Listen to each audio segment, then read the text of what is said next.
Yeah, let's continue to pray for Pastor Ian to be used by our Lord, amen, to be the channel of blessing tonight as we sing the song, He is here. Amen. Do you believe that the Lord is here tonight? Amen.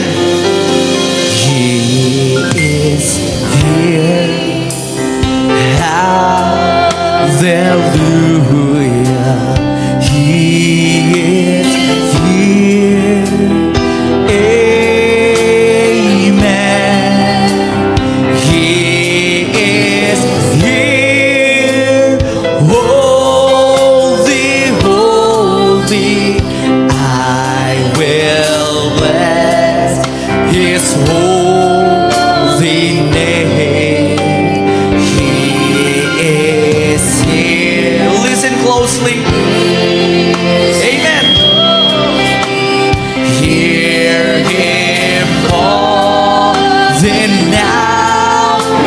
Tinatawag niya yung pangalan sa gabi ito. He is here. You can touch Him. You will never be in the presence. In the presence of Jehovah.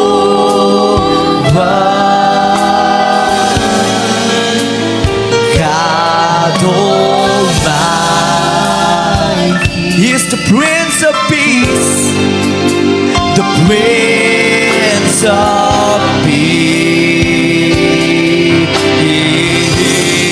His troubles land and hearts are mended. Hearts are mended in the presence of the King. Once again, saints, sing it with all your hearts as we call on Pastor Ian. Pastor Ian Trinidad, God bless you.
Mapagpalang gabi po sa bawat isa sa inyo.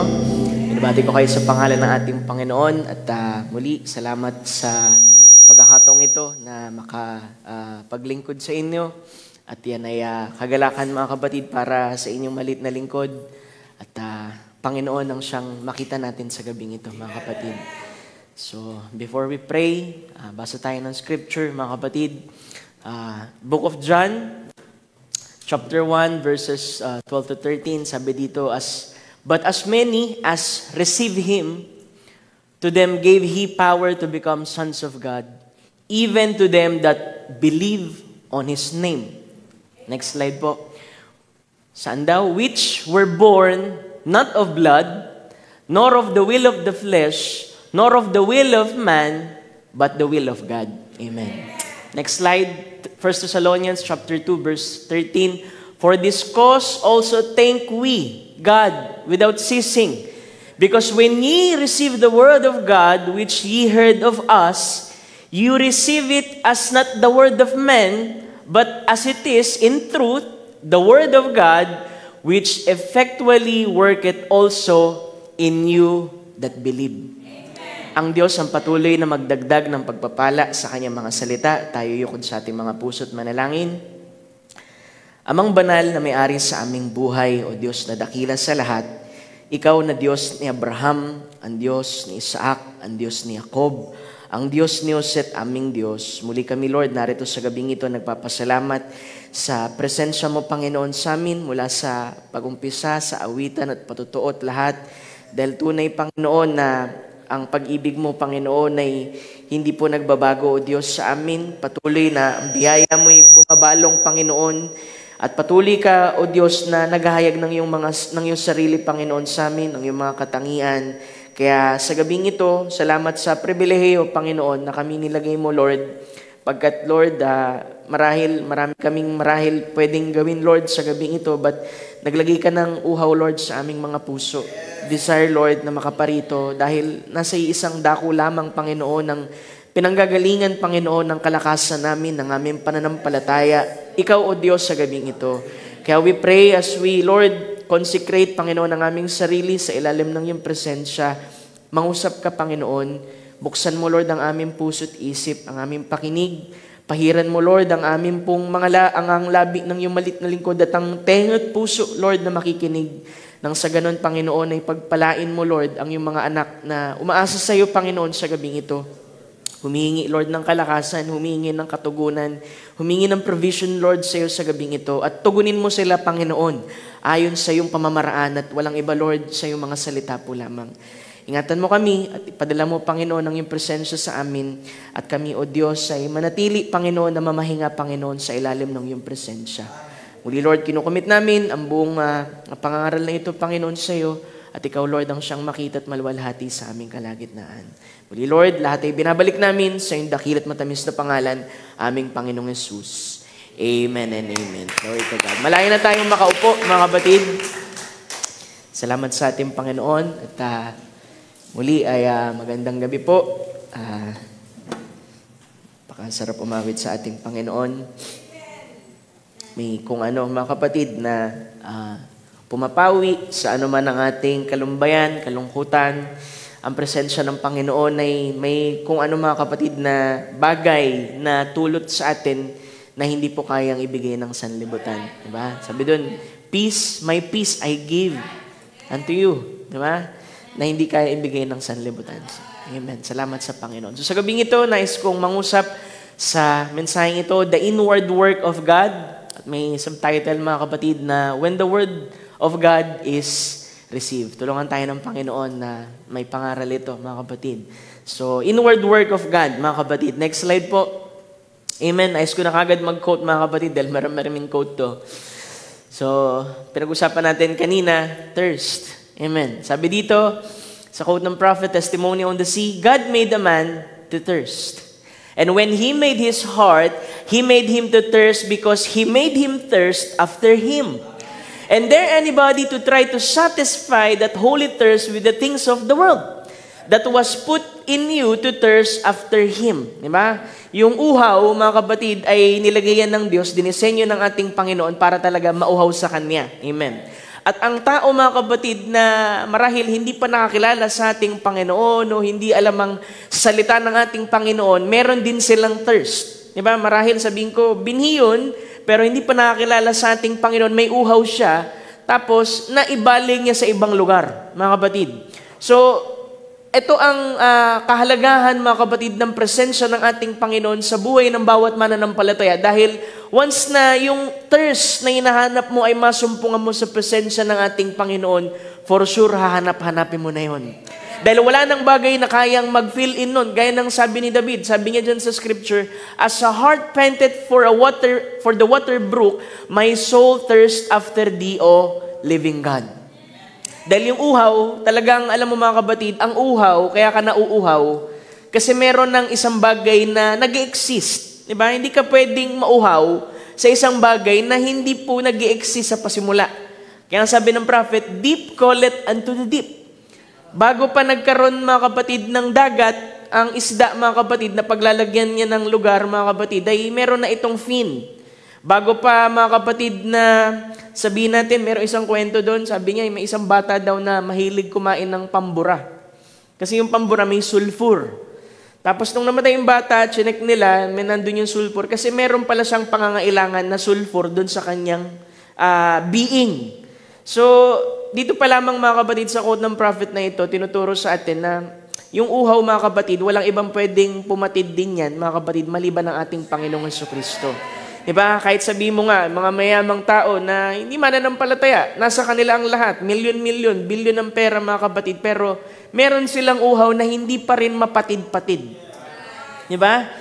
Tayo mga kapatid, marahil, nasa payak lang na pamumuhay mga kapatid, pero ang presensya ng ating Panginoon sapat na sa atin mga kapatid. Maramdaman siya na tuwing umaawit tayo, binibindikahan niya ng kanyang presensya na narito ako, na sa inyong pag-awit ay nalulugod ako. Amen. Next slide natin mga kapatid. So yung thirst. It's not that I'm angry, papaliwanag ang prophet, I'm angry with the church, I'm in love with the church. And I know that something is fixing to happen. Kasi 62 yan, 63 is opening of the seals. And that's why I say, get ready people, you don't do those things, your outward expression shows that the inward work of grace hasn't been done yet. So meron siyang mga nire-rebuke na tao mga kapatid, pinapaalala niya na lagi na maghanda kayo, merong bagay na parating. Yung expression ninyo, yung inyong kilos ay nagpapatunay lang na ang pangloob na gawain ng Diyos ay hindi pagganap sa inyo. Di ba? Pag sinabi nating works of grace, 3 lang naman yan eh. Di ba? Ang 3 stages of works of grace, justification, sanctification, and baptism of the Holy Ghost. Next slide po. Anong gusto kong tumbukin dito? No matter how much you shouted, how much you spoke in tongues, dance in the Spirit, whatever might have called your emotions, unless that life copes with the word, and you hear that word, ipinangaral, and you turn away from it, there is something wrong. The Holy Spirit in you will always punctuate the word with amen. It's the truth. See? That's right. So that's what I'm trying to do, trying to cast everything I can. It's in love. So ano yung sinasabi ng prophet dito na inward work of grace? Kasi kung tutusin, sa atin bilang mananampalataya, kung maalala ninyo mga kapatid, sabi ko, actually lahat naman, Panginoon ang may gawa. Ayon sa kanyang biyaya. Ang kailangan lang natin gawin mga kapatid ay tanggapin, sumampalataya, maniwala mga kapatid, doon po sa provided way ng ating Panginoon. At ang sabi dyan mga kapatid, yung inward work of grace, kasi minsan dito na-frustrate yung mga mananampalataya, sabihin natin siguro yung mga nag-uumpisa, o kaya marahil 5 years na, nandun sa bahagi ng struggle, hindi nila maunawaan mga kapatid na ang totoong gumagawa mga kapatid sa atin, hindi tayo. May kung anong meron tayong natanggap sa ating Panginoon at yung natanggap natin, yun ang siyang tumatrabaho sa atin. Isang bagay mga kapatid na hindi natin nakikita ng ating mga natural na mata, pero dun sa realm mga kapatid ng Spirit ay tumatrabaho doon mga kapatid. Di ba maalala nyo doon sa Book of Ruth mga kapatid, yung 4 na junctions doon? Ang tawag din ng prophet sa ibang quote, 3 stages. Kasi ba't 3 stages? Una yung decision, serving, waiting and resting, part natin yun eh. Pero bandang dulo na reward mga kapatid, nagpaalam si Boaz na siya ang tatrabaho mga kapatid para dun sa redemption at kailangan niyang maghintay. So hindi mawawala dito mga kapatid na babalik tayo doon sa pananampalataya sa ating Panginoon. Next slide po. Para maunawaan natin. Sabi dito, the Holy Spirit likes for you to have faith. And the Holy Spirit lives on the Word.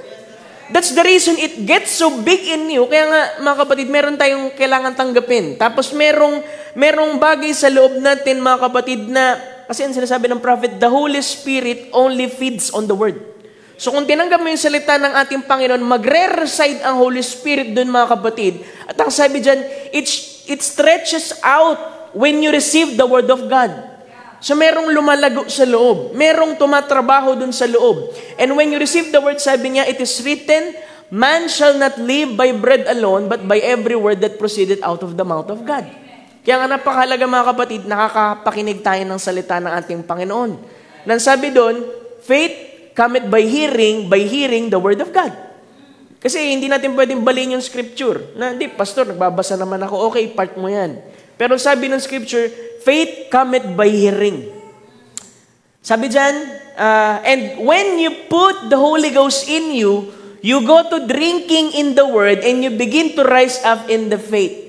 So tinipo niya, mga kapatid, na pagka nailagay ang Espiritu Santo, yan ay iinom sa salita. Pagtitipo, parang ganito. Kaya ka may uhaw kasi talaga merong natanggap ka dyan sa loob.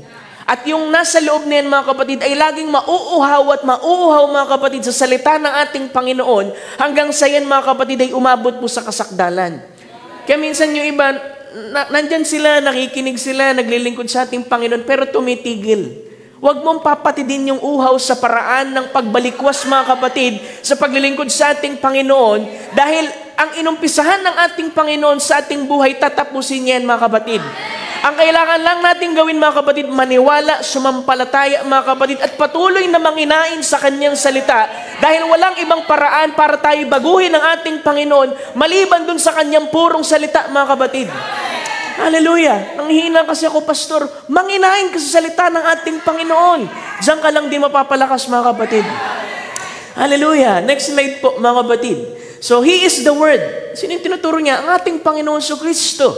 He is the Word. And when you receive the Word, you receive Jesus. Diba? Sabihin natin, alam mo, pastor, siguro kung ako nasa panahon ng Panginoon Kristo, hindi ko magagawa yung ginawa ni Peter. Tatanggapin ko ang Panginoon, hindi ko siya iiwanan. Malabo yun. Diba? Kasi ngayon nga lang, habang pinapangaral ang salita ng ating Panginoon, ikaw ang magde-decide kung ikaw ang mag-a-accept o ikaw ang magre-reject. Parang ganito, mga kapatid, na sinasabi mo, tinatanggap mo ang ating Panginoon, pero ang totoo, nire-reject mo yung salita ng ating Panginoon. Ibig sabihin, hindi mo talaga siya tinanggap. Dahil ang ating Panginoon Kristo ay nasa anyo ng Kanyang salita, at ang salita, mga kapatid, ang siyang ebidensya na tinanggap mo ang ating Panginoong Kristo. Di ba pwede mo sabihin tinanggap ko ang Panginoong Kristo, pero paano mo, anong ebidensya, Brad, na natanggap mo ang Panginoong Kristo? Basta lang. Hindi pwede, mga kapatid. Ang salita ng ating Panginoon, ng ating magiging pamantayan kung tinanggap mo talaga ang ating Panginoong Kristo. Dahil ang sabi, mga kapatid, in the beginning was the Word and the Word was with God. Ang salita ay walang ibang kundi ang ating Panginoong Kristo mismo. For He is the Word, and the Word was made flesh and dwelt among us, and we believe that. Don't we? Every bit. Hindi sinabing yung yung conveniente lang sa akin, pastor. Ang sabi doon, kailangan tanggapin mo yung buong salita ng ating Panginoon. Diba? Minsan may nag-i-struggle talaga, pastor, parang hindi ko pa ma-express yung buong buhay ng Panginoong Kristo. Balikan natin yung order. Full obedience to the whole Word of God entitles you to the token. O, ibahin natin, rephrase natin. Full belief. Yung buong pananampalataya sa salita ng ating Panginoon, sa buong salita ng ating Panginoon, ang magbubunsod sa iyo para bigyan ka ng tanda ng ating Panginoon. Kasi hindi pwedeng sabihin natin, tinanggap ko siya, naramdaman ko siya, may kilabot at lahat. Mga kapatid, sa ating panahon, ang baptism of the Holy Ghost, mystery, mga kapatid, is to receive it without sensation. Dahil ang totoong ebidensya niya, yung clear understanding mo sa ating Panginoon. Ang Diyos mismo na bumababa sa iyo, mga kapatid, revealing Himself personally to you. Hallelujah! At ikaw ay magiging laman muli. Gaya ng sinasabi ng awit, the Word made flesh again. Kasi ang tao nakatingin sa atin, mga kapatid. Kung natanggap ba talaga natin ang ating Panginoong Kristo. Kaya napakahalaga para sa isang mananampalataya, yung everyday na pag-inventorya. Diba? Na ako ba'y lumalapat sa salita ng Panginoon? Kasi yun lang din na magiging pamantayan mo. Diba sabi niya dun sa Church Age Book, ang naging problema ng mga misunderstanding at lahat kasi ginagawang pamantayan ng experience kaysa sa salita ng ating Panginoon. Diba? Kasi minsan ng tao, experience ko to, pastor, ito lahat. Minsan, dun na lang nakatingin. Pero kailangan bumalik sa salita ng ating Panginoon. Yan ang magiging pamantayan. We believe that, sabi niya, we believe that Christ is God's Word made manifest. And we believe that His bride must be the same thing. Kailangan pareho. We believe that she must believe every bit of the Word and have the Word in her because she is part of the body. She is the body where God is the head. Diba? Kaya nga makita mo rin sa mag-asawa, makikita mo kung nasa word din yung sister, kung kanyang ino-honor yung headship ng kanyang asawa. Hindi pwedeng nauuna ka dun sa head. Hindi pwedeng nauuna tayo sa kalooban ng Panginoon. Hindi pwedeng mas mataas tayo, mas marami tayong alam kaysa sa ating Panginoon. Ang nobya ay lagi lamang sumusunod at nagpapailalim sa kalooban ng Panginoon sa kanyang salita. Kasi pagka yung order na yan, mga kapatid, nawawala, dumarating po ang chaos. Diba? Kasi ano yan God, Christ, man, woman. Sabi nga, kahit gaano pa, sabi natin, siguro pareha sila nagtatrabaho, kahit gaano ka pa nakapagpo-provide sa table, mga kapatid, yung sister, mga kapatid, nako, hindi mo pwedeng itrato ng mas iba yung brother, mga kapatid. Kasi ang sinasalangsang mo, hindi lamang si brother, kundi yung hierarchy, yung headship ng Panginoon, mga kapatid. Kaya sa atin din, lagi lang tayong amen sa salita ng ating Panginoon. Wala tayong kina-question sa Kanya. Kahit meron tayong hindi maintindihan, submit lang tayo dun, mga kapatid. Dahil ang walang ginagawa ang nobya, kundi sumunod lang, mga kapatid, sa ating Panginoon. Hallelujah. May mga bagay, mga kapatid, darating sa atin, hindi natin maintindihan ba't dumarating. Diba? Kasi ano ba yung submission talaga, pastor? Parang ganito yan. May asawa ko, sabihin ko, magugas ka ng pinggan. Paborito niya yung paghugas ng pinggan. Submission na ba agad yun? Minsan, mga kapatid, yung submission, parang ganito. Hindi siya marunong magmlansya. Pero sabi ko, mamlansya ka. Pero dahil mahal niya ako, mga kapatid, kahit pa parang wala siyang kakayahan magplansya, first time para sa kanya yun, gagawin niya yun. Yun ang totoong submission. Hindi yung parang kumbinyente lang sa'yo. Hindi submission yung parang nagagawa mong sundin yung ilang bahagi ng scripture. Kailangan mong sundin kung ano yung sinabi ng buong scripture, mga kapatid. Dahil yun ang totoong submission. Hindi pwedeng partial lang, mga kapatid. Dahil unang-una, si Eve, nahulog siya sa isang salita lang. Pero sabi doon, it will take all the word para maibalik tayo sa ating Panginoon. Kaya kailangan sampalatayanan mo yung buong salita ng ating Panginoon. Amen. Next slide po. Sabi niya, and we read over the Saint John 5:24. Ito yung lagi ko sinasabi. He that heareth my word. Now, the real translation of that is not he that heareth. That's King James Version. The real translation in the Hebrew, in that, kasi ang prophet, tumitingin din siya, Scofield, Hebrew, iba-ibang translation. Sabi doon, he that receiveth my word. So napakalaking diferensya pala nung dumidinig tsaka yung tumatanggap. Kasi kung dumidinig lang, lahat ng tao, mga kapatid, nakakapakinig. Di ba? Pero iilan lang, mga kapatid, yung pong nagpapasya na meron tamang discernment, mga kapatid, na tanggapin ang salita ng ating Panginoon. Kahit pa ito'y sumusugat, mga kapatid, kung kahit na ito'y magaspang na ibinagsak sa pulpito. Kasi ang totoo, mga kapatid, na merong bahagi sa ating Panginoon, wala kang itatapon kahit tuldok at kama, mga kapatid, sa salita ng ating Panginoon. Amen. Now, he that heareth my word. Anybody can hear, sinners and everything else, but he that receiveth can take it all and not, sabi niya, he that receiveth one of my words. Hindi sinabing one. Ang sabi doon, my word. Ibig sabihin, absolute yan. Lahat pa rin, mga kapatid. And believe on him that sent me.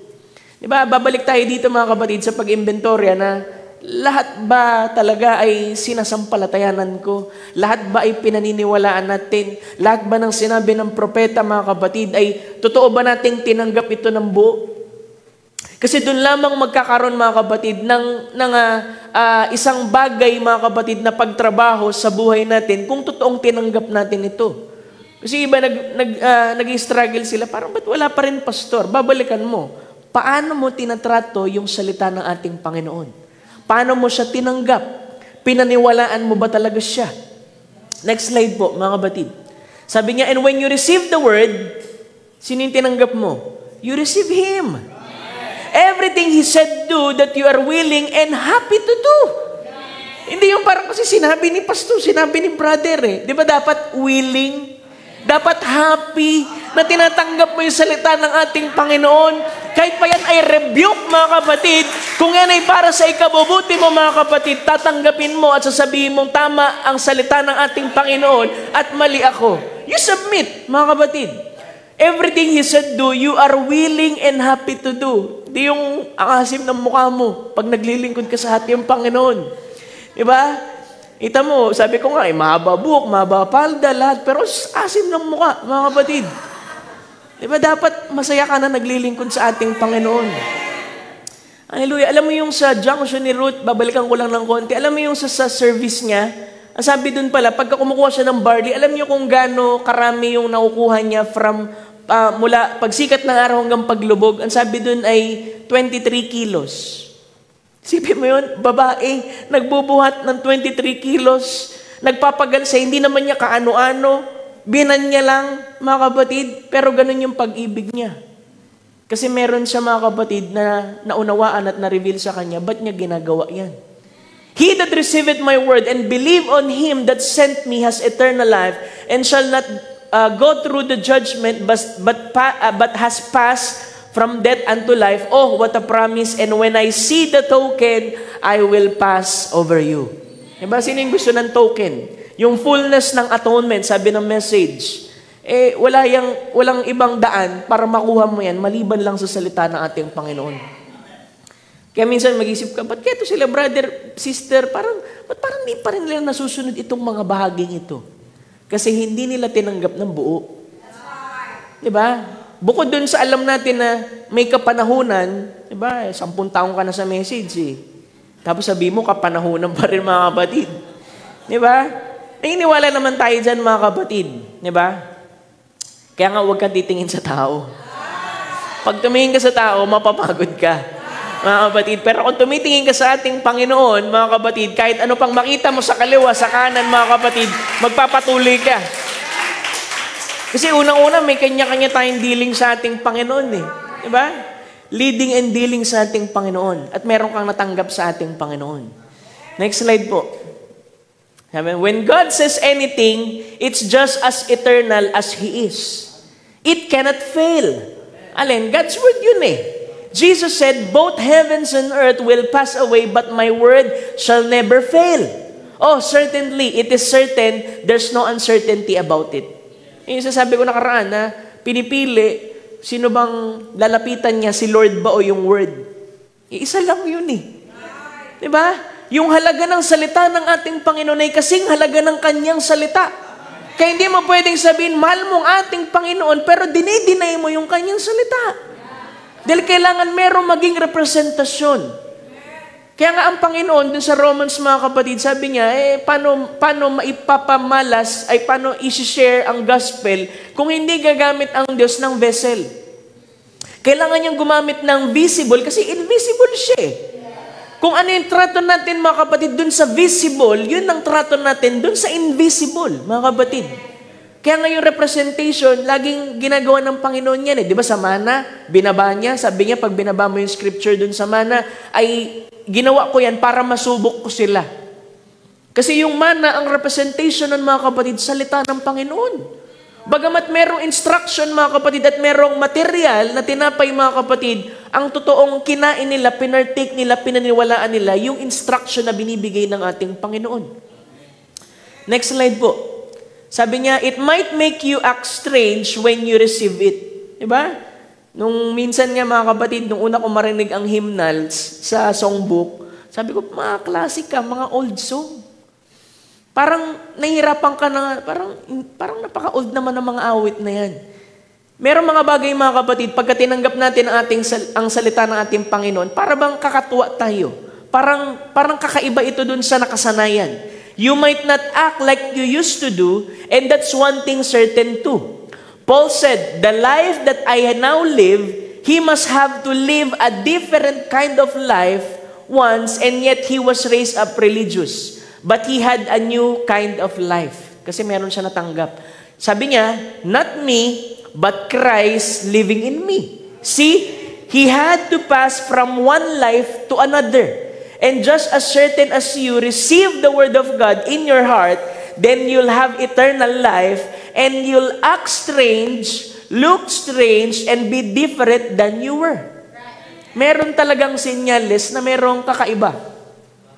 Ba? Isa nakakatawa dyan, sabi, alam mo, dati nung high school tayo, napaka-forma mo eh. Parang kang losyong eh. Di ba? Alam mo kung ikaw, matitisuring ka, siguro iwan mo Panginoon. Pero kung mahal mo ang ating Panginoon, kahit ano pang persecution ang marinig mo mga kapatid, parang masaya ka pa. Kasi merong tanda, merong nakikitang kung ano man, hindi ikaw, kundi yung buhay na tinanggap mo sa ating Panginoon ang siyang nakikita, mga kapatid. Kaya mas masarap pa na napapurihan ka na nakikita ang Panginoon sa iyo eh. Diba? Nalala ko isang kwento ng isang babae. Sabi niya, alam mo, ako di ko hilig kasi mag-share eh. Gusto ko, malaman lang nila na Christian ako. Kaya umupo siya doon sa sulok. Tapos merong sumisipat sa kanya. Sabi na ako, ito na yung pagkakataon. Yung kilos ko kasi kakaiba talaga eh. Tapos sinisipat siya ng isang tao. Lumapit sa kanya. Sabi niya, alam mo, may napapansin akong kakaiba sa iyo eh. Sa isip-isip niya, eto na yun. Alam niya, parang napansin niya, siguro Kristiyano ko. So sabi niya, alam mo, may napapansin na, talaga, different talaga ako. Sabi ng sister. Sabi niya, pwede bang magtanong? Sabi niya, sige, magtanong ka. Napapansin ko kasi parang, vegetarian ka ba? Diba? Anong punto dun mga kapatid? Okay naman yun, na hayaan mong ang buhay ng mga kapatid ang ma-express, mga kapatid. Pero minsan kailangan talaga nating i-share din sa iba eh. Diba? Huwag natin iasa na parang magiging complacent tayo na dahil parang namumuhay na tayo ng maayos, morally upright mga kapatid, ay isip natin yun na. Pero mga kapatid, meron pang mas higit doon. Dahil mga kapatid, pagka ang isang tao mga kapatid, kalalo na sa mga nasa worldly mga kapatid, sila mismo alam din nila eh, kung totoo yung sinasabi mo o hindi. Kung namumuhay ka ng ayon sa salita ng ating Panginoon. Kasi may mga discernment din yan eh. Sila nga una pang judgmental eh, kaysa sa atin eh. Diba? Sabi mo, pasimba-simba. Pero pagka wala ng church, magkakaraoke sila dyan. Diba? Nakarinig tayo ng mga ganyan testimony mga kapatid. Pero dapat mga kapatid, kung ano tayo sa loob ng church, ganun din dapat tayo sa labas. Kasi meron tayong natanggap at yung natanggap natin, hindi natin yan iiwan sa church. Hanggang dun sa labas, dala-dala natin yan mga kapatid. Kaya lagi ko sinasabi rin mga kapatid, alam nyo, minsan pag kami nakita kayong mali dun sa church, huwag nyo isisi agad dun sa pastor. Kasi yung iba, ganyan yan, siguro hindi tinuturuan ng pastor yan. Paano mo naman nalaman? Diba? Kasi ang pastor, pipreach lang kami, nasa inyo ang power ng pag-reject at pag-accept. Diba? Isipin ng iba, di siguro tinuturuan yan. Naturuan yan. Pero hindi na hawak ng pastor. Hawak ng pastor yung leg, mga kapatid. Maya't maya. Hindi mga kapatid. Kaya nga, patuloy ang pangaral ng salita ng ating Panginoon para yung mismong work of grace ng ating Panginoon mag-take place dun sa believer. Kahit nga ang anak mga kapatid ni Brother Branham, si Rebecca, mababasa yun sa message eh. Sabi niya, doon mismo sa quote mismo, sabi niya, alam mo, dito nga yung anak ko na si Rebecca, pinapaupo ko dyan para siya rin mismo ma-experience niya na mabaptize siya ng Espiritu Santo. Kasi kailangan mga kapatid, lahat tayo magkaroon ng sarili-sarili nating experience sa ating Panginoon. Kaya nga, mga kapatid, huwag nating ilalayo yung ating pakinig sa salita ng ating Panginoon. Kasi dyan lang din tayo mga kapatid, lalago at mafe-fill in. Minsan inisip natin, alam mo, napaka-basic ng pinapangaral mo, pastor. Pero alam mo, sometimes it is the little things, mga kapatid, na nakakaligtaan natin. Yun ang pinakamahalaga. Hindi yung mga malalaking bagay na marahil sabi mo sa ating Panginoon, ito yung kaya kong gawin sa ating Panginoon. Dun nga lang sa maliit na pagtanggap lamang ng kanyang salita, mga kapatid, ay hindi mo magawa. Paano kalalago sa ating Panginoon? Amen. Kailangan natin bumalik sa basic, mga kapatid. Hindi ko sinasabi dito na wag na tayong lumalim sa mensahe. Kasi iba lumalim, mga kapatid, di na nakaahon. Diba? Kailangan balanse. Kailangan, mga kapatid, yung pong pagbasa natin sa message, dapat ay laging tumutulay sa realidad din ng buhay. Hindi yung puro spiritual lang. Ang prophet nagturo, spiritual tsaka natural. Saka nakita, aeroplano, isa lang yung pakpak, mga kapatid. Diba? Dalawa yan eh. Diba?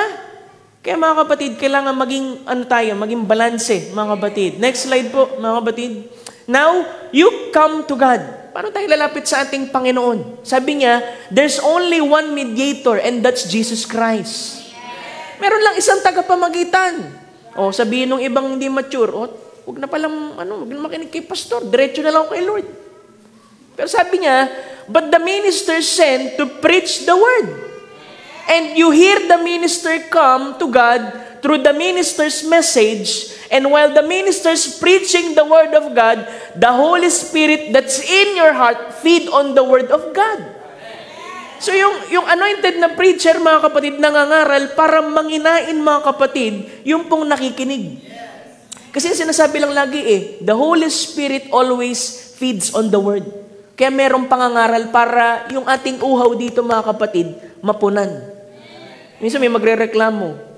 Kasi alam mo, pastor, parang kasing sa church namin, parang kulang. Minsan di naiintindihan ng believer yan, mga kapatid. Kasi yung Psalms 23, mga kapatid, na the Lord is my shepherd, I shall not want. He leadeth me to the green pastures. Alam mo, may isang pastor ba yun o researcher? Pumunta siya dun sa kung saan sinulat ni David, mga kapatid, yung kanyang inspiration. At ang sabi doon, pinuntahan niya yung lugar na sabi ni David, green pasture. Hindi naman green pasture. Puro nga bato konti lang yung mga damo, tas kulay brown pa. Pero ang inspiration, mga kapatid, ni David, green pastures. Bakit ganun, pastor? Alam mo kasi, yung pagpapakain ng isang shepherd sa isang tupa, yung makasasapat lang dun sa araw na yun. Tinuturuan tayo ng ating Panginoon ng una, headship din Kasi after nilang manginain doon, wala na, mga kapatid, susunod sila muli doon sa kanilang shepherd kung saan sila dadalhin at kung saan sila manginginain. Minsan iniisip natin, parang hindi sapat, parang kulang. Isip mo lang yun. Kasi merong pamamaraan ng ating Panginoon. Hindi natin pwedeng questionin yung kanyang pamamaraan. Ang kailangan lang natin tanggapin yung kanyang salita. Kung paano niya ito sinugo, kung paano niya ito binigay sa atin. Kung anong itsura nito, mga kapatid, kailangan natin itong tanggapin. Sabi ng prophet, merong mga tao humihiling sa ating Panginoon. Tapos minsan nadi-discourage sila, nadi-disappoint sila kasi ipinapadala ng ating Panginoon yung tugon sa kanilang panalangin, hindi dun sa standard nila. Sabi dun, tanggapin natin kung paano niya ito ibinibigay sa atin. Tanggapin natin kung paano ang provision niya. Hallelujah. Glory to God. Kasi pamamaraan ng ating Panginoon yun. Hallelujah. Next line po. Now you can have intellectual faith by hearing the word and perceiving it in your mind and accept it upon those bases which is intellectual faith. Diba? Merong ganyan, mga kapatid. Diba? Alam mo, maraming brothers dito, mga kapatid, sa message. Hindi ko sasabi dito, mga kapatid, may mga na-meet ako before na talagang kung makapag-usap, thunder, 7, mga kapatid. Pero hindi mo makita sa kanila. Para silang lightning without thunder. Ano yun? Lightning without life, without character. Sabi nga doon, a power apart from character is satanic, mga kapatid. Hindi ka fit mag-rule. Kaya ang Panginoon, mga kapatid, ginagawa sa nobya, pinapadaan sa tribulation, pinapadaan sa trials, para makreate, mga kapatid, yung godly character. Kaya minsan may nagtatanong, alam mo, kung ang Diyos mabuti, bakit pinadadaan sa suffering? Para magkaroon ka ng karakter. Diba? Hindi natin pwedeng questionin yun Kasi glory niya yun Sarili niyang kaparaanan yun Kahit nga ating Panginoon, sabi ng scripture, diba? He learned obedience by the things He suffered. Diba? Sino ba yung gusto ng suffering? Siyempre, ayaw natin yan Kahit sino naman, kahit nga ministro, ayaw ng suffering Pero mga kapatid, kung pamamaraan ng ating Panginoon, kung yan ay bahagi ng kanyang salita, kailangan nating tanggapin. Kasi meron siyang tinatrabaho dun sa atin. Sabi nga, para tayong ginto. Ang ginto, mga kapatid, para magningning yan, kailangan padaanin sa apoy.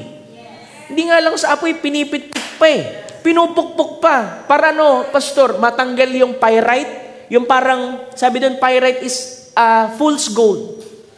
Diba? Akala natin, Christian na tayo, kaya akala natin, baptize na tayo ng Holy Ghost. Pero alam mo, pinupukpuk ka pa rin ng ating Panginoon. Kasi akala mo, ginto ka na, pero meron ka pa rin pyrite. Akala mo, sa word na yan. Pero pagka self-righteous ka, kapag ka critical spirit ka, kapag ka meron kang jealousy, pag meron kang envy, pag meron kang puso na mahilig sa competition, mga kapatid, tatanggalin ng Panginoon yan. Hallelujah. Glory to God. Pupukpukin niya yan, mga kapatid. Tatrabahuhin niya yan. Hallelujah. Kaya nga yung Book of Revelation, mga kapatid, ba? Sabi doon, Revelation 10:7, mga kapatid, ministry ng propeta. Pagdating nung 8 to 11, mga kapatid, ministry ng bride. Nasabi doon, mga kapatid, nung kinain niya yung little book, ang sabi, ang pait sa tiyan. You must prophesy again. Kasi ang mahirap, mga kapatid, yun talagang bahagi ng manifestation. Kasi ang message, mga kapatid, napakatamis sa labi niyan. Pero pagdating sa manifestation, mga kapatid, talagang mapait sa tiyan. Dadaan ka sa samot-sari, mga kapatid, na struggle, battle, mga kapatid. Pero pinapahintulot ng Panginoon yan, sabi ko nga, para magkaroon ka ng karakter. Pangalawang pukpok sa'yo ng ating Panginoon para tanggalin yung alin? Yung dirt, yung dumi, yung mga itim na batik-batik, mga kapatid, dun sa ginto. Pangatlo, mga kapatid, yung dross. Iba pang mga materialis, mga kapatid, na akala natin, dala-dala dapat natin. Dumating nga tayo sa mundong ito, mga kapatid, hubad eh. Babalik tayo hubad sa ating Panginoon. Kaya kung ano man ang meron tayo, kung ano man ang achievement na meron tayo, mga kapatid, hanggang dito lang yan. Temporal lang yan. Pagdating dun, pantay-pantay tayo sa ating Panginoon. Walang mayaman, mahirap dun. Hallelujah. Glory to God. Kasi kailangan, mga kapatid, duman tayo sa proseso, i-purify tayo ng ating Panginoon. Naalala ko yun sa FB, kumakanta siya na yung I want to be tried by fire, purify. Tapos na-recognize niya, parang mali ata hiningi ko sa Lord. Kasi pag hiningi mo, gagawin talaga ng Panginoon yan. Pero alam mo, mga kapatid, ginagawa niya na ngayon yan. Para ihiwalay, mga kapatid, yun dapat ihiwalay. Because God is not a mixer. God is a separator, mga kapatid. Na kailangan niyang alisin yung mga bagay, mga kapatid, na hindi kawangis ng ating Panginoon. At tuloy ang pukpok, babalik ta rin, pupukpukin ulit, babalik ta rin, pupukpukin ulit. Pastor, kailan ba matatapos yung trial sa amin? Sabi doon, matatapos lang yung pagpukpok pagka yung smelter, yung panday, nakita niya yung kanyang sariling muka doon sa ginto. Sabi niya, kamukha ko na to. Okay na to. Okay na to. Diba? Kaya mga kapatid, patuloy pa rin ang paggawa ng ating Panginoon sa atin.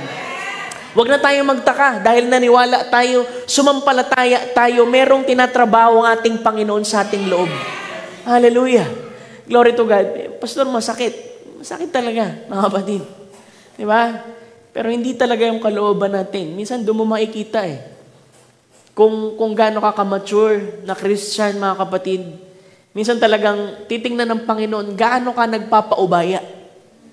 Madali sabihin nyo, Lord, kalooban mo. Pagka tinry ka na, mga kapatid. Diba? Konting problema lang nakasimangot ka na. Diba?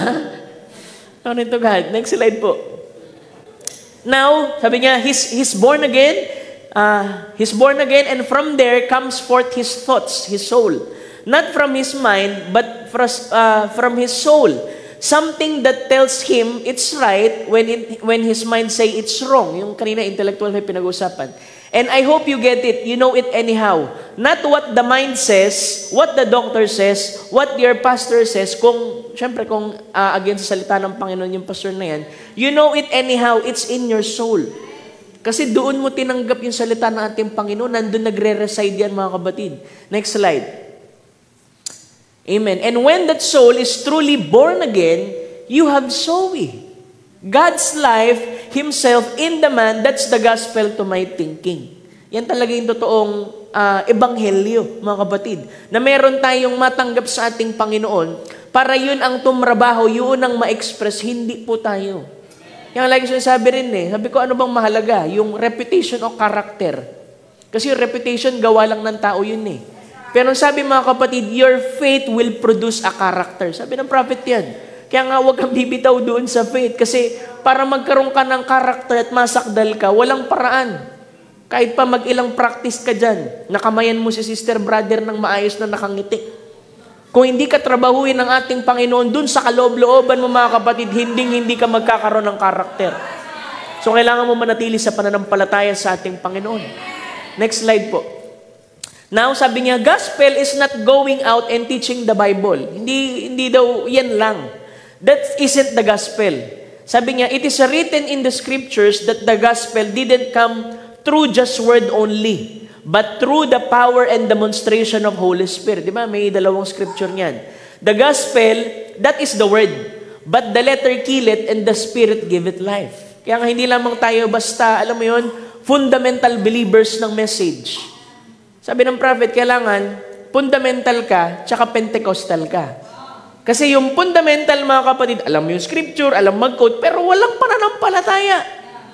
Pero yung Pentecostal naman, sobra-sobra din, puro pananampalataya. Kahit hindi niya alam sa scripture, in-honor yung pananampalataya niya. Pero sabi doon, nilagay tayo doon sa gitna para makalakad tayo. Ang ipoproduce niyan, mga kapatid, isang nobya sa ating Panginoon. Na alam kung paano hawakan ng salita ng ating Panginoon, kung gaano kabalanse, mga kapatid.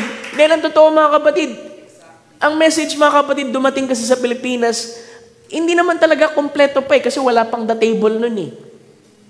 Kaya may kita mo, yung unang balong ng message, mga kapatid, parang medyo napaka-legalistic nung standpoint. Diba? Pansinin nyo? Kasi nasa infant pa na stage ang nobya sa panahon na yun. Pero alam mo, habang nagkakaroon na ng the table, nababasa na natin yung quote ng prophet, hindi ba nababalansin na rin tayo? Sabi nung iba, sobra yung diin nung iba eh. Sabi, alam mo, yung babae, dapat sa kusina lang yan. Di dapat nagtatrabaho. At tapos nung nagkaroon ng table, sabi ng prophet, pwedeng i-allow ng asawa. Kung may problema, may kailangan bayarang utang, pwede sila magtrabaho. Basta yung responsibility, tsaka yung mga pag-iingat, kailangan nandoon. Di ba? Kaya nga, like ko sinasabi rin, mga kapatid, na kung meron tayong nabasang isang bahagi, tapos parang medyo stiff, baka mamaya may sinabi ang prophet din na babalansi doon. Yun ang trabaho ng fivefold ministry. Di ba? Hindi para pagbunggo-bungguin yung mga scripture. Sabi dito, alis na kami. Alis ka talaga pag hindi ka para dito, mga kapatid. Pero kung ordain ka, mga kapatid, sa mensaheng ito, mga kapatid, mananatili ka sa salita ng ating Panginoon. Dahil ang mensahe, mga kapatid, ay hindi lamang mensahe ng isang tao, it is the revelation of Jesus Christ, mga kapatid, sa atin. It is the living word, mga kapatid, sa ating panahon. Kasi makikita mo, mga kapatid, pagka false, mga kapatid, ang isang minister, hindi niya ituturo yan sa word. Lagi ang turo niya sa sarili. Yun ang marks, mga kapatid, na talagang ang propeta lagi itinuturo pabalik sa salita ng ating Panginoon. Dahil wala tayong matibay na magiging, alam mo yun, foundation maliban sa salita lang ng ating Panginoon. Di ba? Bunggo-bungguin ka man. Di ba yung wise man builder, mga kapatid, sabi doon na itinayo niya yung kanyang bahay doon sa ibabaw ng bato. Kaya yung mga wala ring revelation, mga kapatid, sa message na to, pagka nasiko lang sa preaching, pagka matigas lang yung preaching, aalis yan. Pero mga kapatid, ikaw na pinagpahayagan ng ating Panginoon, manatili ka dun sa batong tinatayuan mo, mga kapatid. Dahil ang Diyos mismo ang siyang naghayag ng kanyang sarili sa iyo. Personally, to you, mga kapatid. Kaya kahit merong, bawas, may sigaret sa isang church, hindi pa rin umaalis yung mga taong nandoon. Kasi, mga kapatid, alam nila kung saan sila nakatayo. Hallelujah! At meron lang talaga, mga kapatid, na ordained people doon sa congregation na yun, mga kapatid. Sabi ko, hindi paramihan, pakuntian nga ngayon, mga kapatid. Matira-matibay, mga kapatid. Nito. Kasi unang-una, mga kapatid, hindi tayo talaga nakatingin sa tao. Diba? Hallelujah. Kung nakatingin ka sa tao, mga kapatid, talagang siguro, 1 taong ka pa lang sa message na ito, mga kapatid, aalis ka. Diba? Kasi syempre, hindi pa siya matured eh. Pero pag matured believer ka, mga kapatid, habang tumatagal ka, mga kapatid, sa paglilingkod sa ating Panginoon, mas lumalawak yung pangunawa mo. At pagtingin mo dun sa mga bagay. Hindi ka na stiff. Diba? Sabi ko, unang service ni Ruth legalistic standpoint pa daw sa age ng Wesley, mga kapatid. Pero habang tumatagal, pag nakita mo na, alam mo, sobrang biyaya ng Panginoon sa'yo, mas magiging mabiyaya ka sa iba. Kasi ikaw mismo, biyaya lang tinanggap mo Meron lang tumrabaho sa iyo. Kung hindi ka tinrabaho ng ating Panginoon, hindi ka rin naman magiging ganyan. Kaya sabi, hintayin mo yung kapatid mo na mag-mature din. Ikaw naman na hinihintay, huwag ka nang pabigat din. Diba? Pag sinabihan ka na, try mo rin na i-workout. Sige, tatry ko next time. Sorry, pastor. Sorry, Brad. Diba? Dayo dito hanggang sa makaabot tayo sa kasakdalan. Hindi natin nilalagay sa corner yung isa. Bahala ka dyan kami. Basta kami, perfect na kami. Hindi, mga kapatid. Hanggat nandito tayo, patuloy na ang Diyos tumatrabaho sa atin. Next slide po, mga kapatid.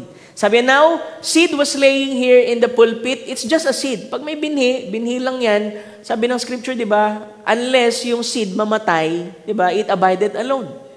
Sabi niya, it dies, it becomes germatized, and it dies, it will never do anything. So the seed, yung salita daw, here has to be made manifest in order to be a gospel. So ito, mga kapatid, salita ng ating Panginoon. Pero ang gospel, mga kapatid, ang ibig sabihin ng gospel, ang buhayin ang salita ng ating Panginoon sa ating kalagitnaan. For example, sinabi, by His stripes we are healed. Tapos merong pinagaling dyan. That's the gospel. Ginagawang buhay, mga kapatid, ang salita ng ating Panginoon sa ating kalagitnaan. Next slide po. Sabi niya, I said, in the beginning was the Word, and the Word was with God, and the Word was God. Now, depending on what word was. Ang word kasi is expression of a thought, di ba? Thought express. It has to be a thought before it can be a word. So God, in the beginning, gave the thought of what would be and spoke the word for it to be, and we received the word.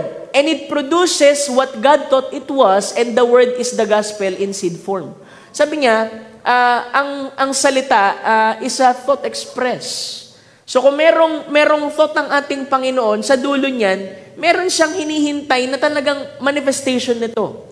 At ang sabi doon, kung kanyang binigkas yung kanyang salita, ang inaasahan niya, mga kapatid, sa atin na tumanggap, ay mamanifest kung ano yung uri ng salita na binigay ng Panginoon sa atin.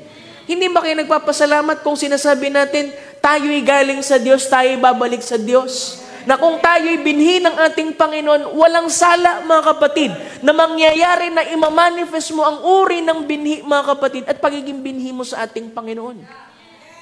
Kaya nga, mahalaga, you drink from the Word. You receive the Word. Hindi mo i-reject ang salita ng ating Panginoon. Kasi ito, in seed form to. Next slide po. Sabi niya, seed form to. But if you ask me, sabi niya, Brother Branham, in our country, they have acorn trees, mga acorn. Would you give me an acorn tree? Sabi niya, I give you an acorn. You have an acorn tree, potentially. Diba? Sabi mo, alam mo, gusto ko ng puno eh. Tapos binigyan ka ng binhi. Tapos ikaw, wala kang wisdom. Puno, sabi ko, bibigyan mo ng binhi. Totoo, mga kapatid, potentially, puno na yun eh. Yan ang halaga ng salita ng ating Panginoon. Siya mismo yan, mga kapatid, na isinilid ang kanyang sarili in seed form, mga kapatid, pero yung kanyang halaga ay kasing halaga ng kanyang sarili, yung kanyang salita. Kaya sabi, pag tinanggap mo ang salita ng ating Panginoon, tinanggap mo mismo ang ating Panginoong Jesucristo. Kaya pag tinanggap mo, mga kapatid, may kung anong buhay sa loob, mga kapatid, na tatrabaho, kikilos, at i-express nito, mga kapatid, yung pong natanggap mo. Diba, minsan wala lang tayong, minsan pananampalataya dun sa tinanggap natin eh.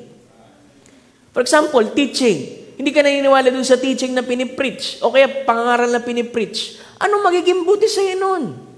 Kailangan sampalatayanan mo. Kailangan tanggapin mo. Dahil pag natanggap mo yan, dun lang magkakaroon, mga kapatid, ng resulta. Sabi niya, tree, until it has produced a tree. Diba? Seed form yun eh. Sabi niya, you can say you have absolute got a tree until the seed has produced a tree. Pero it is potential. Kahit binhi ang hawak mo, kahit sabihin mo, Bible lang yung meron ako eh. Parang wala pa si Lord. Isa lang to eh. Siya rin ito eh, mga kapatid. Next slide po. Well, sabi niya, preaching the word is acorn. Tawag nga ng prophet sa preaching, acorn eh. Diba? But making it live is the gospel. Yung sabihin natin, nangangaral tayo dito, tapos minsan nahipo yung puso mo. Tapos magpapatotoo ka dito, sabihin mo, alam mo, pastor, yung pangaral mo last Sunday, nangyari sa buhay ko. That's the gospel. Na hindi natin tinanggap ang salita lamang ng ating Panginoon, pero ang sabi doon ay, ito'y dumating na merong demonstration and power of the Holy Ghost. Diba, minsan hindi natin na-appreciate yun eh. Nangaral yung pastor ng divine healing, tapos gumaling ka. Dapat nga, nagpapasalamat ka niyan eh. At pinapatotoo mo yan eh. Because that is the gospel. Ginawang buhay, mga kapatid, yung salita sa'yo. That's right. If He promised the Holy Ghost, pag daw pangako ng Espiritu Santo, it's a word. Sabi niya, and receiving the Holy Spirit is making it live manifested. Di ba, pinangakuan ka. Sabihin, pakakasalan kita. Word yun eh. Pero yung pinakasalan ka, meron ka talagang sing-sing, manifestation yun. Di ba? Pinangako yung Holy Spirit, pinaniwalaan mo, candidate ka na bigyan ng Holy Spirit ng ating Panginoon. If He promised these blessings by word, then accepting the word and producing what it said, it's the gospel. Kapag pinoproduce nito yung realidad, mga kapatid, that's the gospel, a word that is being made live sa ating kalagitnaan. Yung sinasabi, go into the world and preach the gospel to every creature. Hindi lamang basta, alam mo, nag-quote lang tayo at lahat, mga kapatid. Meron po, mga kapatid, na manifestation yan sa likod niyan. But we are not, alam mo yun, hindi tayo parang Pentecostal thinking na kapag walang manifestation, di na tayo naniniwala. Kasi ang basis natin pa rin, mga kapatid, ang salita ng ating Panginoon. Sabi nga, baptism is receiving it without sensation. Kasi sa age, mga kapatid, ng Pentecostal, ang isip nila, yung baptism of the Holy Ghost, pag nag-speak in tongues sila, pagka nag-prophesy sila. Kaya nga dumating ang prophet, mga kapatid, dun po sa seventh age, mga kapatid, para i-correct sila doon. Amen. Next slide po. Sabi niyan, you've got to get the living word in you to have a living God in you. Ang ganda ng scripture. Di ba? Struggle, paano ba talaga mangyari na mamanifest ang Panginoon sa buhay ko? Sabi lang, you've got to get the living word in you to have the living God in you. Because the word, here is God when it is made flesh and made spirit life in you. When it goes into your flesh, sabi doon, di ba, yung Espiritu Santo, pag ito'y, sabi doon, dumaan doon sa yung laman, sa yung pananampalataya, it becomes life. And you are living example. Di ba? Isa sabi ko kanina, paano malaman kung tinanggap mo ang ating Panginoon? Merong manifestation yun. Na talagang tinanggap mo siya. Kasi yung tinanggap mo, mga kapatid, ay walang iba kundi ating Panginoon Jesucristo na lumalakad, mga kapatid, dito sa ibabaw ng mundong ito. Hindi na ikaw ang sa nakikita, kundi yung bagay na tinanggap mo sa ating Panginoon. You are an epistle, read of all men. You won't have it like Christ, not fullness, because it's divided upon the day of Pentecost. Pero meron at merong mark. Diba? Minsan nga, pansin mo agad pagka-bride eh. Diba? Kahit sabi mong ihalo mo yung mga sister natin, mga kapatid, na message believer sa mga Pentecostal, madidiscern mo kung sino dun yung message believer. Saan ba? Sa mahabang buhok, mahabang palda? Hindi, dun sa spirit. Diba? Kasi hindi mo pwedeng itago yung spirit eh. Mga kapatid, pwede mong itago na payuko-yuko ka, parang kuba na, diba? Kumari, magalang ka eh. Tawa ko sa isang preacher, sabi niya, yung humble, hindi yung lagi nakaganyan. Wala namang masama dun eh. Diba? Kasi merong false humility ang tao eh. Pero mga kapatid, subukan mong pasilitain yung brother o sister. Doon mo marirecognize kung may spirit yan ng ating Panginoon. Diba? Doon mo madidiscern eh, mga kapatid. Next slide po. Amen. God never changes. His power is just the same as it was before the creation of time. God made and spoke, and in the beginning was the Word, and the Word was with God, and the Word was God.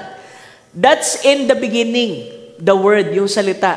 The Word was made flesh and dwell among us, and the Word returned back into spirit again and living among men tonight. Just the same God living on through the ages.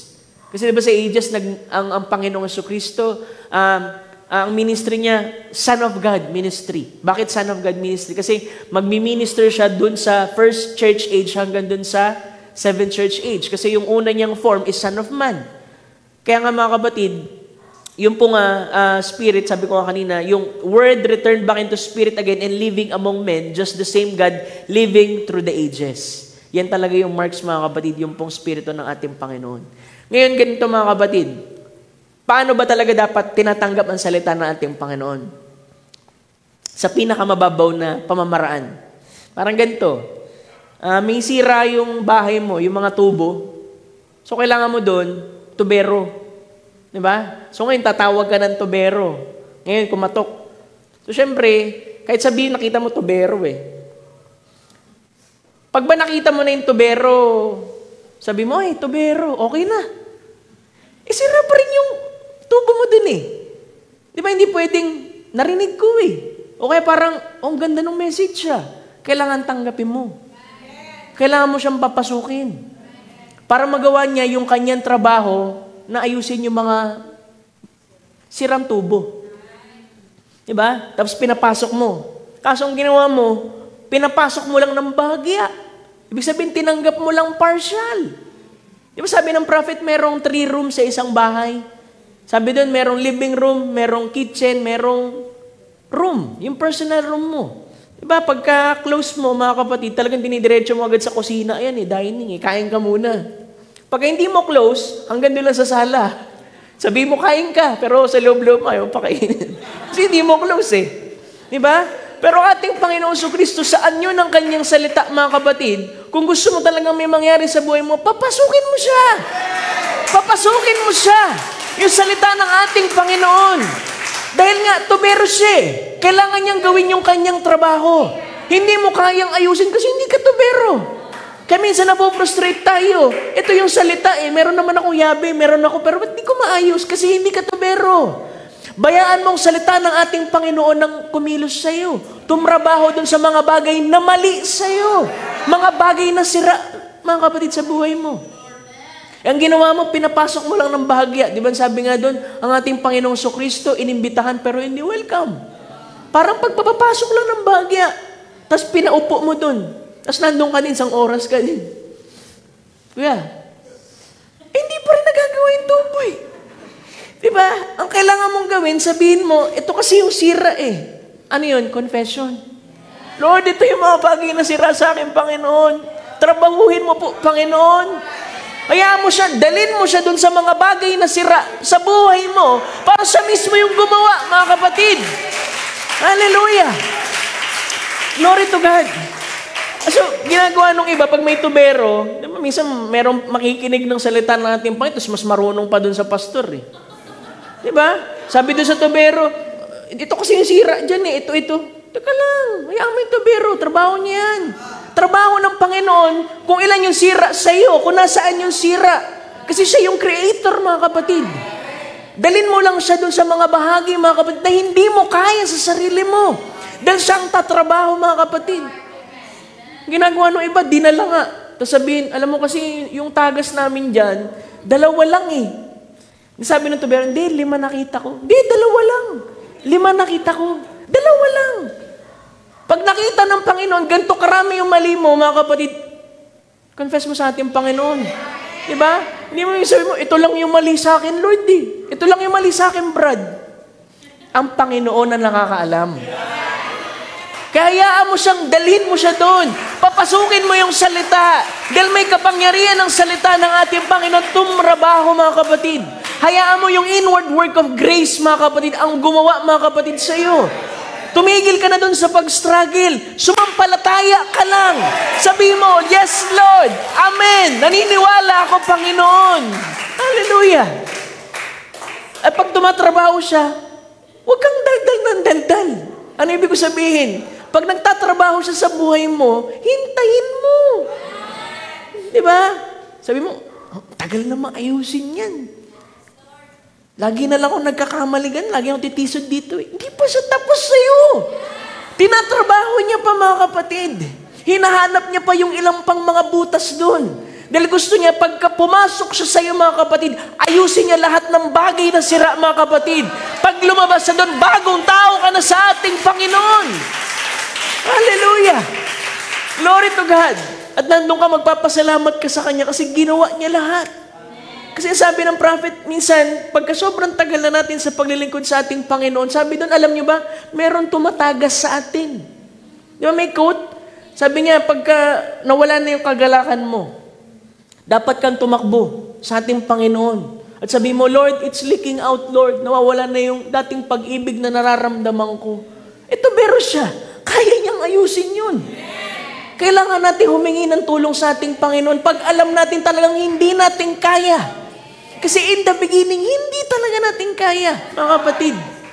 Ang salita lang ng ating Panginoon ang siyang makagagawa niyan, mga kapatid, sa buhay natin. Kailangan mo siyang papasukin. Dahil nagtatrabaho siya, mga kapatid. Hallelujah. Glory to God. Pag binalikan natin, mga kapatid, yung unang scripture na sinabi ko, mga kapatid, kanina. Kasi unang-una, pag binasa mo, mga kapatid, yung 1 Thessalonians kanina, 1 Thessalonians chapter 2, Verse 13, sabi dito, for this cause, also thank we God without ceasing. Nagpapasalamat na walang patid itong sila Pablo. Dahil nung tinanggap daw nila ang salita ng ating Panginoon na narinig sa kanila, unang-una, wala pa namang Biblia dyan. Diba? So sila Pablo dyan, nangangaral mga kapatid, ng salita ng ating Panginoon, pero hindi mo pa siya malilabel na Word of God. Kasi New Testament ito Walang kumbaga parang walang babalikan na reference pa. Pero alam natin, merong reference dahil may Old Testament mga kapatid. Pero sabi doon, nung nangaral sila mga kapatid, nung tinanggap ng mga tao dito sa Thessalonians mga kapatid, yung pangangaral mga kapatid nitong mga apostles, tinanggap nila ito at itinuring na katotohanan at salita ng ating Panginoon. At kaya ang sabi sa Scripture, effectually work it also in you that believe. Kasi hindi pwedeng tinanggap mo yung salita ng ating Panginoon tapos wala siyang gagawin. Epektibo, mabisa ang salita ng ating Panginoon. Nasa sa atin lang kung tinanggap ba natin o hindi o kung paano ba natin siya pinapasok. Diba? Pag may mga sira ka pa ring tubo, ibig sabihin, hindi mo pa siya nadala doon. Kailangan mong buksan lahat ng mga pinto, mga kapatid. Sabi nga doon, kung talagang welcome ang ating Panginoon, kahit saang bahagi ng bahay mo, dapat nakakapasok siya lahat doon. Hindi pwedeng sabihin mo, naglilingkod ako sa iyo, Lord, pero wag mong gagalawin tong bahagi ng buhay ko na ito, Kapag ka Panginoon siya sa lahat. Kapag ka Diyos siya, mga kapatid, Diyos sa lahat, mga kapatid. Diba? So, sa tao ka lang na parang magkakaroon na restriction, Diba? Na di mo papasukin dun sa personal mo, yung bedroom mo. Pero dapat nakakapasok ang Panginoon dun, mga kapatid. Diba? Sabi nga rin ng prophet, merong little door of pride na kailangan buksan.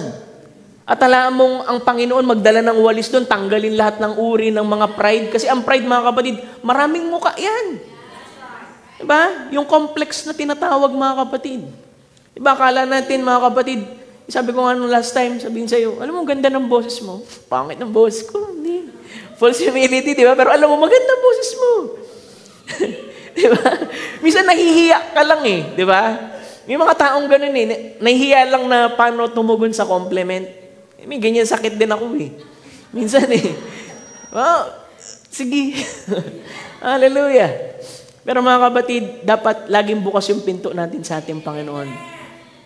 Hallelujah. Makapasok siya doon, trumabaho siya ng mga bagay na sira sa atin. Meron bang perfect dito? Pagka meron dito, nakita rapture, mga kapatid. Pero alam mo, marami pang dapat ayusin ang ating Panginoon sa atin. Diba? Kaya sabi ng prophet, yung sa picture, mga kapatid, ng communion, tsaka foot washing, maglingkod kayo sa isa't isa. Kasi yung foot washing, mga kapatid, pag-ibig, pagpapakumbaba, tsaka serbisyo sa isa't isa. Sabi nga dun yung type daw maghintayan kayo sa isa't isa. Diba sa communion? Sabi niya, yung maghintayan, ipanalangin niyo yung isa't isa. Diba? Hindi yung magkagatan kayo, mga kapatid. Diba? Kasi isang katawan lang tayo sa ating Panginoon Pagka merong gumagawa ng ganon, ang sabi ng message, ang sabi ng Biblia, sila yung mga taong hindi nakaka-discern ng katawan ng ating Panginoon. Kasi kung nadidiscern mo yung katawan ng ating Panginoon, you will act like Christian. Talagang mga kapatid na sa Panginoon, mga kapatid.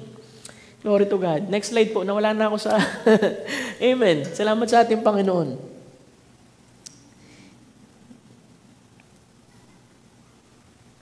Saan ako natapos?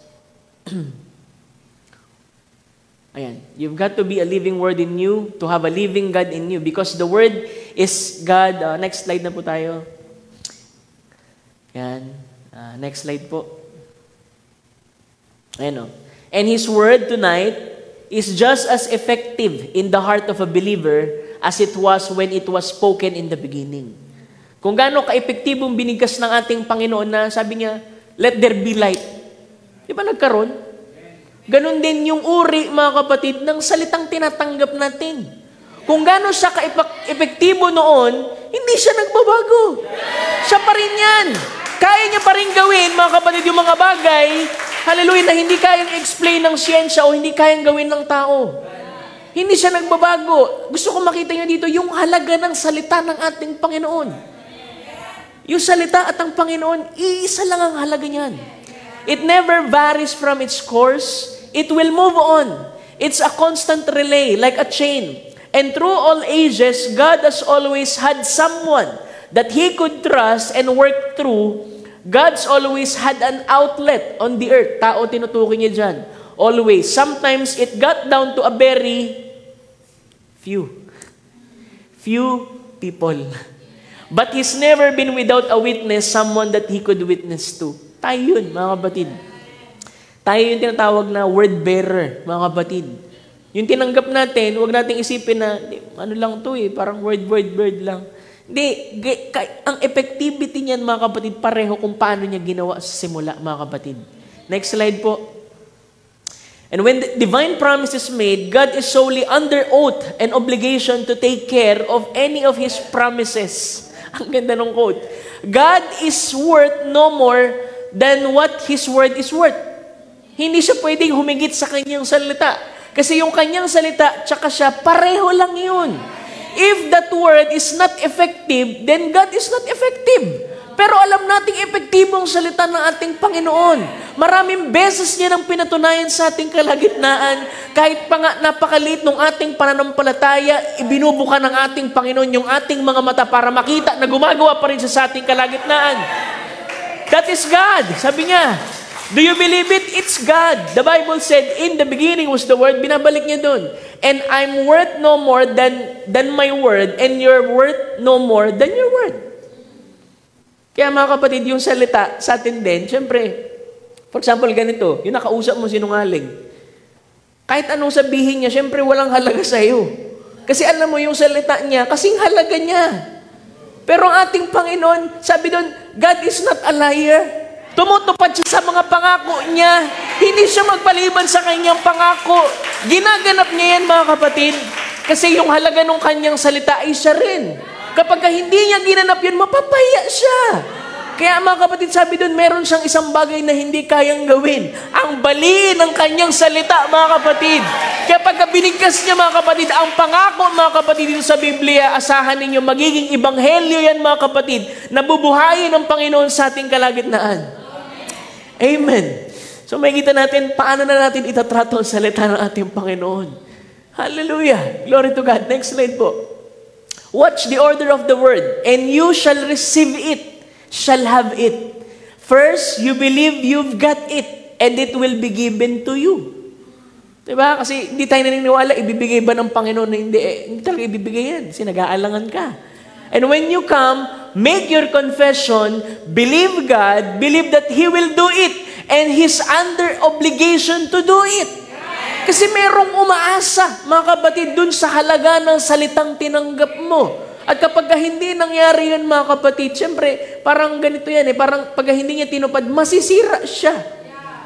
Kaya kapag, sabi dun, pag lubos yung ating pagsampalataya sa kanyang salita, mas nalulugod siya na magtrabaho sa ating kalagitnaan kasi naniniwala ka merong magagawa ang salita ng ating Panginoon. Glory to God. Thank you, Jesus. Next slide po. God is worth no more, inulit niya, than His word, and no man is worth any more than His word is.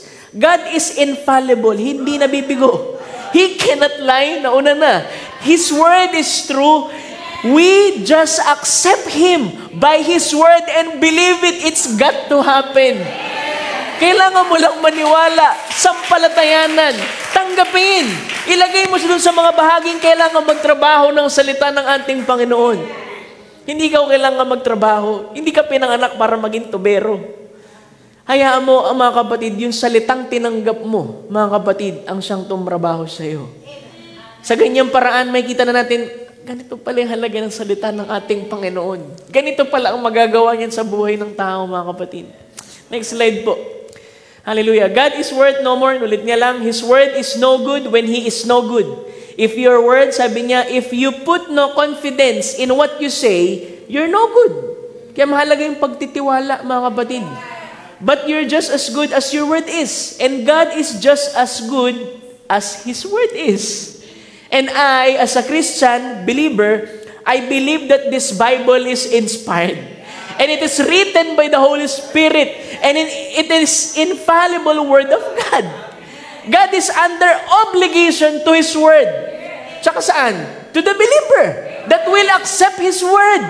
And any word is a seed. if you accept it in your heart by faith and believe it and confess it, so hindi lang pala by faith, hindi naman pala believe it, kailangan mo sabihin. Kailangan mo i-confess. And God will bring it to pass. Hallelujah. Kasi pagka ganito, naniniwala ka, tapos sabi mo, sumasampalataya ka, pero yung bibig mo, parang puro negative. Negative mangyari talaga, mga kapatid. Sometimes, guilty tayo dyan, mga kapatid. Diba?